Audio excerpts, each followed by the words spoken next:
Okay, everybody, I know it's been a while, but here we go. A good old-fashioned Tekking tumble! How you do? Oh, I got a giant scorpion! What the Ah! Did you guys see the size of that thing? That scorpion was the size of a damn football! Jeez! Alright. Oh, wait, no, it's not a scorpion. It's my pet stuffed Scorpy. That's just who it was. I'm sorry. I freak out whenever I see him, but he really is adorable when you get to know him. Right, Scorpy? Okay, so anyway, hey everybody, how you doing? Today's video is going to be about the Admirals. Oh, no, not those Admirals. No, not that one either. No, not even those ones. I'm talking about the little guys, the lowest rank of Admiral, but still an Admiral nonetheless. The Rear Admirals. Yeah, it's a funny joke, right? Because rear can also mean butt. You know what? Robin would make an amazing Rear Admiral, in my humble opinion. Okay, so yeah. Barry, over here, he's been, last time we talked, he was a Commodore, I believe, but he has been promoted to Rear Admiral class since then, so way to go, Barry, you're rising up the ranks, but don't get too full of yourself, okay, because there's still a lot of people cooler than you out there. You gotta keep rising up.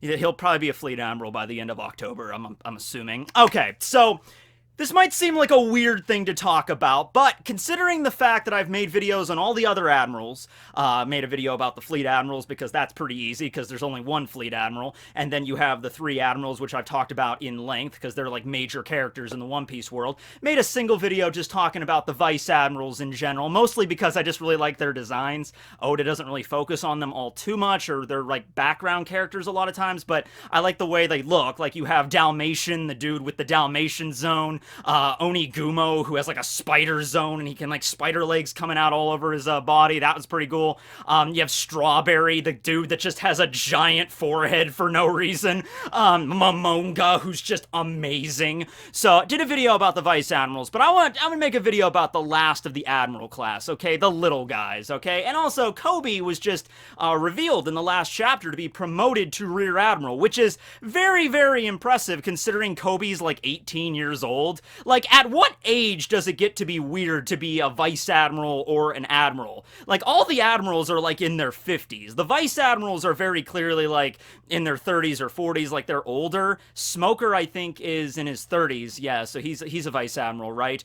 It's just, like, I don't see the Marines promoting Koby at age 18, you know, unless he does something, like, amazing. Unless he walks into Amazon Lily and then, like, defeats Boa Hancock and just drags her back with absolutely no casualties on the Marines' end, no injuries, none of the ships got damaged. It's just Koby went in there, took care of business, and just gave them the Pirate Empress and all of the Kuja.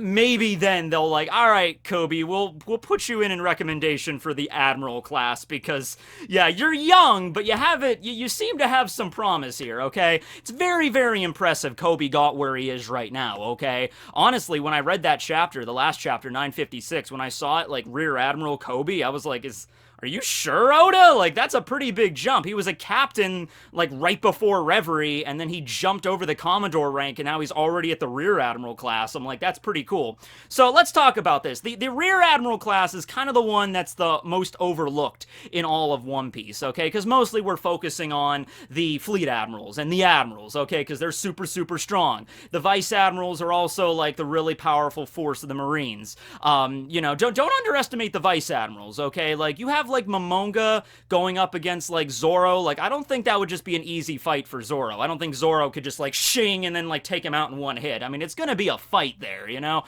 So the Vice Admirals are really powerful, but then you get to the Rear Admirals, and it makes sense that we don't really talk about them much because I think the first Rear Admiral we actually saw in the story that was like named was Kadar, and Kadar didn't appear until the flashback with the Sun Pirates, like when Fisher Tiger got all the slaves on his ship and he branded them with the Sun logo and they sailed across the seas. I think one of the Marine ships, I believe it was from G2, led by Rear Admiral Kadar, he attacked them trying to get the slaves back to the Tenryubito, and then Fisher Tiger just wiped the floor with them and just pounded his face into the side of a wall, you know? So yeah, I think that was like the very first one that we were actually, we were aware that he was a Rear Admiral. There were other Marines that were later revealed to be Rear Admirals, like the one dude that was guarding Impel Down. like one of the captains of the ships there, whenever the escapees, like Luffy and Jinbei and Crocodile, they were escaping out of Impel Down, and you had one Marine that was like, "The gates of justice will not open for you pirates, scum." Yeah, that was in fact Akehende, and Akehende just means won't open in Japanese, because Oda does that. Whenever he's naming a character that wasn't really important, just kind of a background character, what Oda will do is he'll just look at the lines that one character spoke, the very few lines they spoke, and just make a name up based off those lines. So that one Marine had a line of dialogue that's like, "The gates of justice won't open," so his name is literally won't open. So yeah, he was a Rear Admiral. The dude that went after the Sunny at when the Straw Hats got back to Sabaody when they were ready to head off to Fishman Island, there were Marines that were trying to attack them that were stopped by Hancock, and that dude was Karakombo, and he was also a Rear Admiral. And there was also another dude named Sicily that actually was one of the Marines that appears in the manga but not in the anime. This happens a few times. The dude that appeared at Eni's lobby with the wheel fruit that he can turn his body into like tires and like attack. I think he was attacking Frankie. That dude, for whatever reason, was omitted from the anime, but he appeared in the manga. And Sicily is the same thing. Sicily was the dude that went to go to report to Sengoku that Luffy punched Charlos at Sabaody. He's like, "Luffy, Straw Hat Luffy, we just got reports from the auction house. He punched out a world noble." Sengoku's like, "Oh, jeez, we have enough crap going on right now. All right, Kizaru, go take care of this." You know, so in the manga, it was Sicily. In the anime, it was just some random Marine that reported to Sengoku. I don't know why they changed those around. But yeah, all those characters, Akehende, Katakombo, and Sicily, they were all Rear Admirals. But we didn't find about this until, like, recently, like with the Vivara card data books. You know, in the last year or so with the EX cards, we found out about that. But other than that, Kadar was the very first Rear Admiral, like, shown in the story that was an actual official Rear Admiral. We did have X-Drake. X-Drake was revealed at Sabaody that he used to be a Rear Admiral, but he defected, and he was a traitor, so he's no longer a Rear Admiral. But in the most recent chapter, he very well might still be, because he's a member of SWORD, but most of the Marines think he is a traitor, so I don't know if he, like, tossed away his official rank to become a member of SWORD, the captain of SWORD, and he can't go back, because Koby is a member of SWORD, but Koby is also an official Rear Admiral. Like, his main duties are still doing the things that the Marines issue him to do. Like, Rear Admiral Koby, go to Amazon Lily and capture Boa Hancock. That's your job. But he also has, like, something else as SWORD. He has other duties beyond that. It really does seem like Drake, you know, just tossed away his position so he can focus entirely on the operations with SWORD, okay?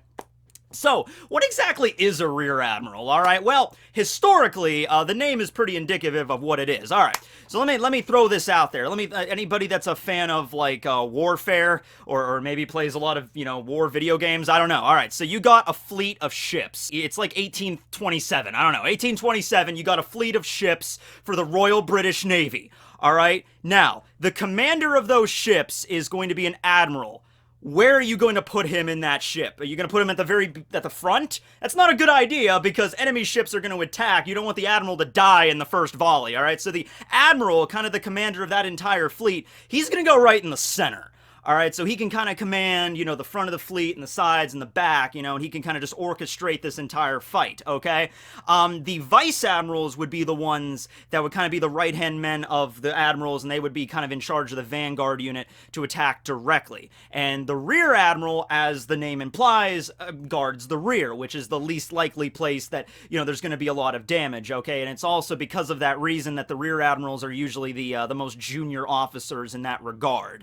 All right, so just the same way they are here in One Piece, where you have the fleet admiral, commander of the entire Marines, and then the admirals, and then the vice admirals, and then you have the rear admirals, so the lowest class with that admiral title, okay? Which I imagine, though, even though it is the lowest, I mean, that's still a really big honor in the Marines. I mean, like, you have the name admiral in your title. Like, we expect great things from you at this point, okay? Like, I'm not really sure. I kind of want to see the ceremony where they made Koby a rear admiral and just be like, he was probably going to cry a little bit, because that's what he wanted ever since the beginning of the story. Is like, I want to rise to the ranks and become a Navy admiral. Now, of course, Koby, I believe, was referring to admirals like just the regular rank of admiral, like, you know, Kizaru and Fujitora and Green Bull, okay? But still, he's just like, man, this is, Man, it feels like it's been forever. It's been 2 whole years, but I finally got Admiral rank. I think it's because, not only because of his training with Garp, because Garp, I mean, he's the freaking hero of the whole Marines. Like, Garp,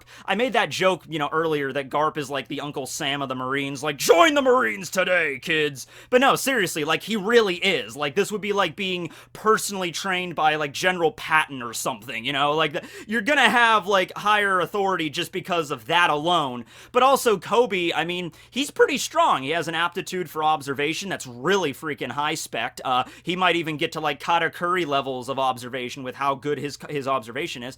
And the fact that he picked up on the Rokushiki really quickly, the fact that he's a member of Sword, which I'm sure Garp probably gave him a word in to get him into Sword there. Every task that the Marines set Koby to go do, like the whole Rocky Port incident, we don't know what was going on with that. I made like a 25-minute video about it, but we don't know what's going on with that. Law was involved. So Koby was there and he saved a bunch of civilians, apparently. I think that's the reason, every time we see Koby now, post-time skip, he has like a medal on him. I think that's what that's from. I think he got the medal from the Rocky Port incident and he was promoted to captain because of that incident also.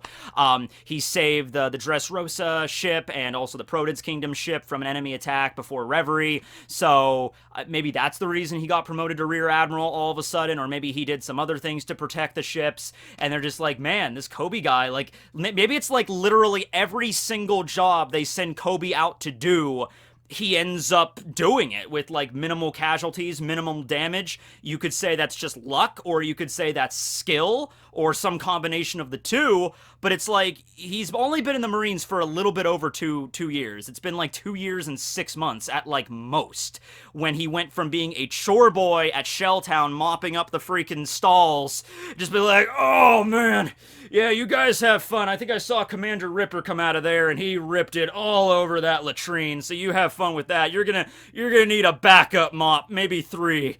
Koby's like, yes sir, we'll do that, and Helmeppo's like, ugh, I miss my nice frilly room that I got to sleep in. Now I sleep in a cot, it sucks.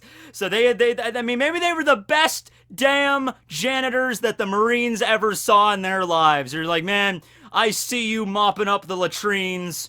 I see promise in you, kid. Maybe not you so much, Helmeppo, but kid, I could see you being an admiral within 3 years. And Koby's like, you think so, sir? He's like, I know so. So yeah, I mean, the real reason for this is like Koby he's not a member of the main cast of the story, but hey, he was like he was there in chapter, did Koby appear in chapter 1 or chapter 2? The anime and the manga screws up with this, because in the anime, we kind of cut right away to Luffy in the present with like meeting Koby and Alvida. In the manga, in the first chapter of One Piece, that was mostly the backstory with Shanks and everything, and I believe chapter 1 of One Piece ends with Luffy, setting out from Fuchsia for the first time. Okay, so they changed that up a little bit in the versions or the medium you're watching, but I think at least in the first anime episode, yeah, Koby definitely appears there. So, he's not a main character, but he's going parallel with Luffy. Luffy wants to become king of the pirates. Koby wants to become an admiral, even a fleet admiral, okay? And that's his journey. Like I said before, you could have like an entire side story going parallel to One Piece following Koby's adventures. I'm sure they would be rather interesting. In fact, I would like that. Maybe not like as long as One Piece, because One Piece is like almost 1,000 chapters, but you could probably make a nice little side spin-off manga focused on Koby. We could find out more about the Marines and their structure and how they get along with each other. You could see all the things that Koby, like his training with observation and how he got really good at it. More on his relationship with Helmeppo and Garp and Bogard and everybody and how they trained. You could spin a few dozen chapters of a side story or a side manga, maybe even over 100 chapters on that. I mean, him going to the Rocky Port and fighting against Law briefly. Law and Koby could have fought, maybe. That's crazy. So yeah, anyway, he's a Rear Admiral right now. Now there's another Rear Admiral here. She is very much she deserves that position. I mean, both physically and also she's a good Marine. She deserves that position. And that's Hina. All right, so Hina is a Marine that I really do wish we would get to see more of. And not even in that way. Well, yeah. But also in the other, she has a cool devil fruit power. she has the whole thing going on with like the dominatrix aspect of her character, with her cage fruit. You got her commanding Django and Full Body after their whole little side story, and Django becomes a Marine and Full Body gets demoted, and they are under Hina. Hina attacked the Straw Hats pretty, like, she went at them at Alabasta. I mean, she was launching those giant, like, spiked rods at the Mary, and it was hitting them, it was doing damage, right? It was only because of Mr. 2 they managed to get away there. So yeah, and she's an interesting character. She's very powerful. It's just we don't really focus on her all that much. Her and Smoker are apparently really good, like acquaintances. It might be how like in the Avengers movies with Hawkeye and Black Widow, how they're like they're comrades and they've been fighting for a long time side by side. So they have a good relationship that way. They're like really good friends, but they don't take it. It doesn't have to be like a romantic thing. It's just like they're really good friends. I don't read the comics, so maybe they are. Maybe they're like a power couple in the comics. I don't know, but at least in the Marvel Cinematic Universe, it's just like, oh yeah, they got each other's backs. They care about each other in that way without taking it to like a romance level. Maybe it's the same thing with Smoker and Hina, where they joined the Marines at like the same time and they rose through the ranks pretty similar. Hina was a captain the same time that Smoker was, and then after the events of Alabasta, Smoker got the award because, oh yeah, Smoker took down Crocodile and his nefarious scheme. That's way to go, Commodore Smoker. And Smoker's like, actually, I don't really think I deserve. Way to go, Commodore Smoker. I'm like, okay, yeah, awesome. And so Hina was still a captain, and then after the time skip, she got promoted to a Rear Admiral, and Smoker got promoted to a Vice Admiral. Okay, so Smoker's the higher rank right now. But yeah, I think I get that vibe from him. There was even a cover page at one point where you had Smoker and Hina just like chilling out in some random town, just like having an off day, and they're going out like bar hopping, and there's a scene where Hina is like wicked drunk, and she's like, I want to keep drinking, Smoker, and Smoker's like, we should really get out of here. It's like, there's a taxi right here. I just like that cover page, because it's just like, yeah, that's how they hang out, they just hang out on their off days and just go drinking and stuff, and that's just how their relationship is, right? Okay. So yeah, we did get to see Hina at Reverie. Well, we got to see her at like the Red Port when all the Vice Admirals were gathered there, kind of enjoying a meal. Hina was actually the one that we have to thank her for a lot of things, because she's the one that actually brought up Rocks. She's like, hey, Garp, what about that whole Rocks thing? And Garp was like, Hina, man, I didn't expect someone as young as you to know about that person. That was like 40 years ago. And so Garp goes on a little bit about the Rocks crew and how dangerous they were, and it was their era before Roger's era, and if the Rocks crew were to get back together right now, like, everybody would be screwed. Like, there's nothing we can do about it. I know you're a pretty good dominatrix there, Rear Admiral Hina, but even your skills wouldn't be good enough to take on Rocks. Yeah, so anyway, that's Hina. She's pretty cool, right? Now, when it comes to the Rear Admiral Strawberry, I believe, was also one, and also Yukimura. Yukimura was also a Rear Admiral, but he was a filler Marine. He was the one that first appeared. He actually appeared again recently in the, not recently, but in the Heart of Gold special with Mad Treasure, the chain dude. Yeah, he appears there. He's Yukimura, the Slayer of 1,000 Men, or something like that. He was kind of there in Marineford to just kind of lend to Koby's like development a little bit, because Koby's whole thing during Marineford was he didn't want to fight, he didn't want to be there, he's just a kid thrust into this big giant war all of a sudden, right? And then he's about to get hit by some pirate, and then Yukimura shows up and blocks the attack, and then Koby's like, you're Yukimura, Rear Admiral, Slayer of 1,000 Men. Yukimura's like, you gotta keep your head up high, kid, this is a battle, you gotta get in it. And he starts fighting, and then later on in the battle, Yukimura gets like defeated. We thought he was dead, but I guess not, because he shows up later in the Heart of Gold special. So yeah, that's Yukimura, though. I think the only non-canon Rear Admiral. Like, even in the fillers, they don't give very many characters the Rear Admiral rank, because it's a very pivotal point there. It's a very important time in a young Marine's life when they go beyond Commodore and they become Admirals. Like, I'm sure there's even maybe like a special test you have to take or something, because yeah, that's like a new ball game at that point. You don't just command a single ship. Like, Koby used to command one ship as a captain, but now he's got like a fleet. Probably not a very big fleet, and if we're going going along with the same way that Rear Admirals were viewed in our world, you know, then how this really should go down is Koby should be in command of the rear fleet going up against Amazon Lily, while a Vice Admiral is in charge of the Vanguard unit at least. So Koby might not be going to Amazon Lily by himself with just his crew. There might be other Vice Admirals helping him out, or other Rear Admirals helping him out there. You know what? Honestly, I understand the reason why we don't do this very often in One Piece, because it would kind of get boring to do it all the time and stuff. It would drag things down. But it's really not that kind of manga. But you know what?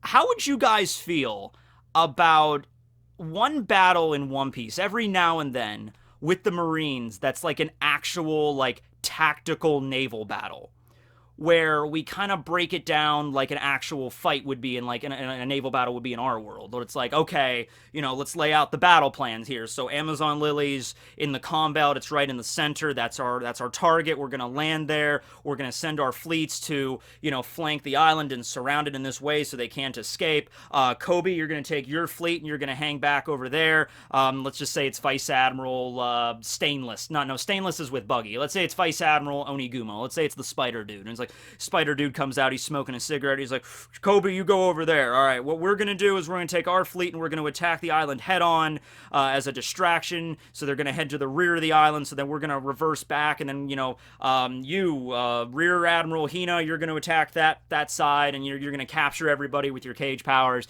You know, I would kind of like that every now and then, to actually, like, lay out where the ships are going and, you know, maybe get some naval combat that way, because usually the naval combat in One Piece is pretty anemic. It's usually just like, okay, it's sort of like on Star Wars Stormtrooper level, where, like, the Marines can just not hit their targets, you know, because every now and then they do. But go watch, it's really bad in the anime when they're escaping Impel Down. It's really bad if you watch that episode. Go watch, I forget what episode number it is, I'll throw it up here. Go check out the episode where, like, Crocodile and everybody, and Luffy and Ivankov, they commandeer that Navy ship, and then they try to sail away from Impel Down, and there's like 9 other naval battleships all firing cannonballs at them, and it's like, there's some scenes where the cannonballs are coming right toward the ship. It's like one scene, the cannonball's like right about to hit the mast, and in the next scene it's like, woo! And it just hits the water like 300 yards away, and it's just like, what? Like it's one ship, and there's like 9 others, and there's scenes where Luffy uses like Gumu Gumu no Balloon to knock the cannonballs back, and there's scenes where like Crocodile is using sables to like whip up a sandstorm and knock the cannonballs away. But there's like a lot of scenes where it's inconsistent in the anime, where they're firing cannonballs, and by all respects there's like 15 cannonballs heading toward the ship, and they're right about to hit the ship, and then the next shot they just hit the water in front of the ship, and it's just like the ship's like, whoa, and Jinbei's like, whoa, yeah, they're firing like 50 cannonballs at us every minute, but, you know, they're really bad shots, we should be okay. So, like, the naval combat, we don't do it much, and there's a reason for it, because if this was done realistically, they'd be screwed.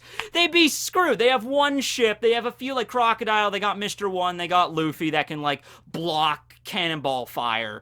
But you figure if this was a real-world scenario, if even one of those cannonballs hits the mast of that ship, knocks the mast up, like, blows it apart, and the sail just gets shredded, you're kind of screwed at that point, you know?